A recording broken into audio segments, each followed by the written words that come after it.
Bienvenidas y bienvenidos a el teórico del capítulo 11. Es el último capítulo de la parte 2, donde trabajamos con muestras aleatorias. Ya vimos una variedad de capítulos trabajando con la media, la mediana, y ahora nos llega la hora de trabajar con categorías y proporciones de poblaciones. Y de ahí viene tanta alegría, con tanta diversidad de personajes, porque es algo que usamos muchísimo los arqueólogos y arqueólogas, por lo tanto es súper importante para ustedes. Vamos a recordar que al analizar un lote de variables categóricas no tenemos medidas centrales ni de dispersión de números, no se pueden estimar promedios o medias, pero con variables categóricas podemos estimar una característica cuantitativa no de los elementos de la población, pero sí de la población en general, la proporción de cada categoría de la población. Y de ahí viene tanto entusiasmo. Hay mucho por cocinar con este tema de las categorías y las proporciones.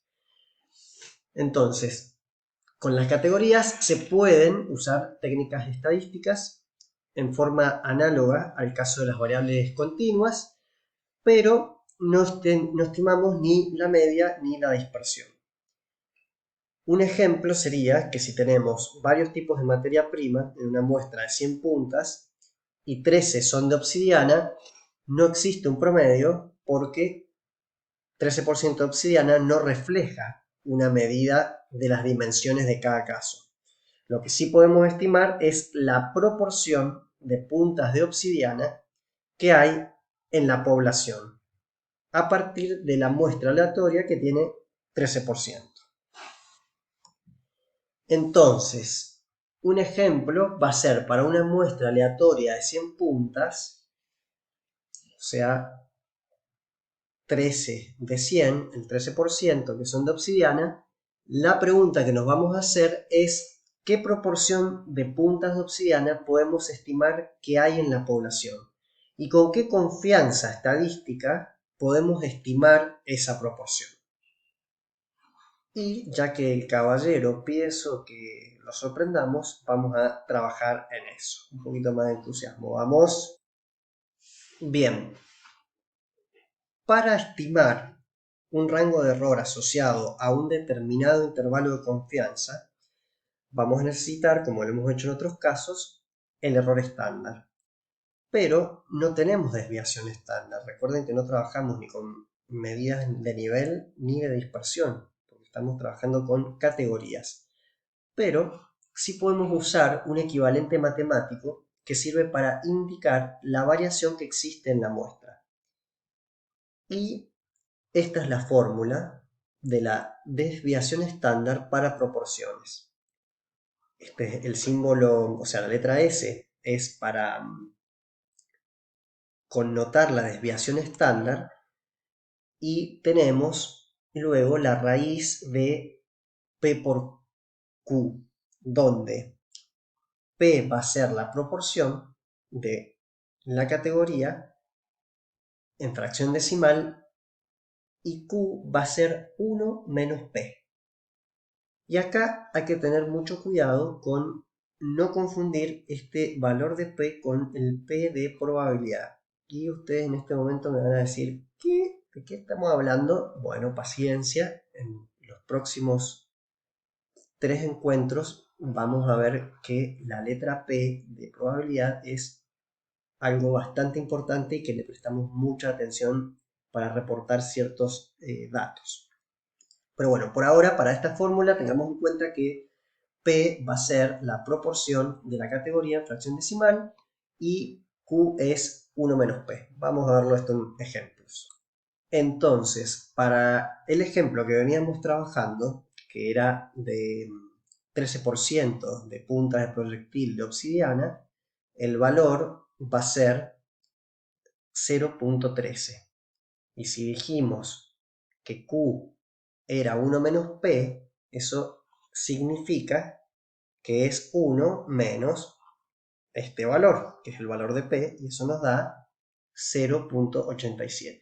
Entonces, procedemos en la fórmula para la desviación estándar de proporciones, la raíz de P por Q, a reemplazar el valor de P, que lo tenemos aquí, representando las obsidianas, y el valor de Q, que era 1 menos P, 0,87, aquí lo tenemos.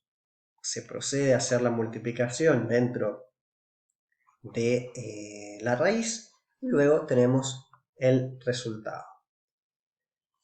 Entonces, esto nos quiere decir que cuando la proporción se acerca al 50%, la desviación se acerca a su valor máximo, indicando máxima heterogeneidad. Y cuando P se distancia de 0,5, una mayor proporción de la población es homogénea, hay menos dispersión.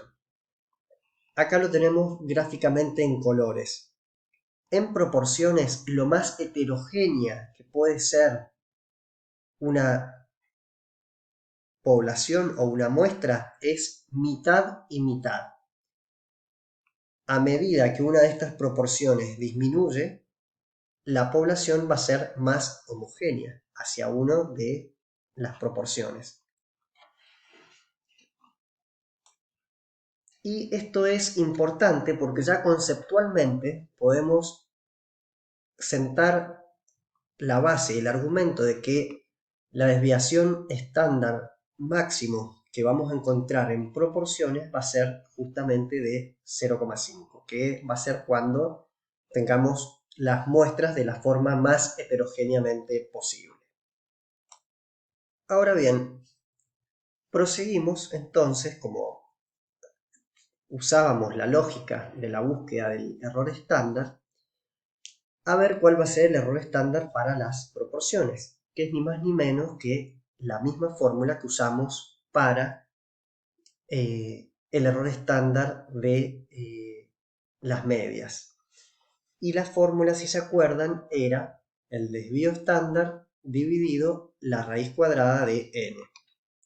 Entonces, el error estándar va a ser esta fórmula, donde n es el tamaño de la muestra, este símbolo es la desviación estándar, que es desconocida, pero que se reemplaza por la desviación estándar de la muestra. Recuerden que para nuestro ejemplo, la desviación estándar nos había dado 0,33 plim plim plam.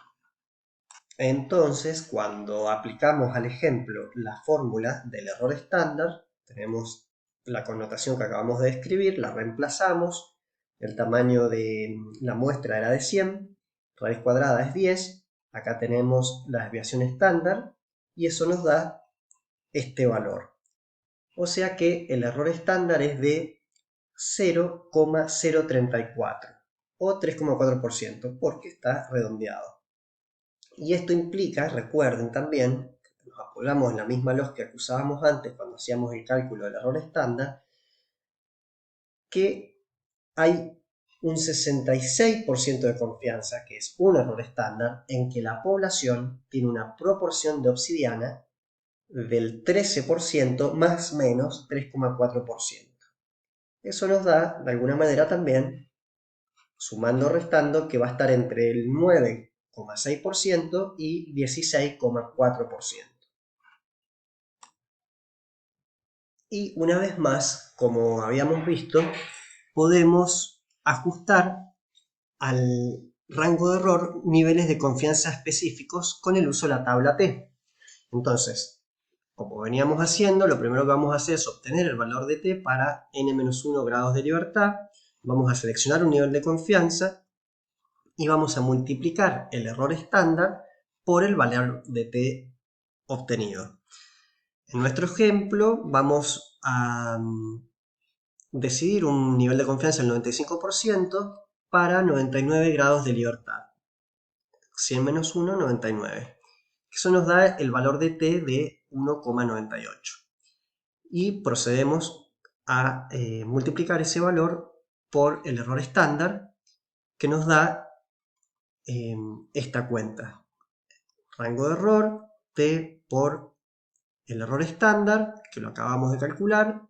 Acá reemplazamos el valor de t, el valor que nos había dado el error estándar, y nos da este valor. Eso nos permite aseverar que para un nivel de confianza del 95%, la proporción de obsidiana en la población se estima de 13% más o menos 6,7%, o entre 5,3 y 19,7%. Fíjense cómo también para el caso de que tengamos poblaciones finitas, tenemos esta sección de la fórmula que era similar a la que usábamos en los casos anteriores. Entonces, aquí el caballero se responde a sí mismo que para este caso no hemos cambiado, entre comillas, la receta, sino que podemos usar la misma fórmula, donde obviamente n minúscula es el número de elementos de la muestra y n mayúscula es el número de elementos de la población. Bien, también podemos calcular el tamaño de la muestra. Para eso podemos utilizar la misma fórmula que usábamos para las medidas, donde lo que necesitamos es un determinado nivel de confianza y un determinado rango mínimo de error.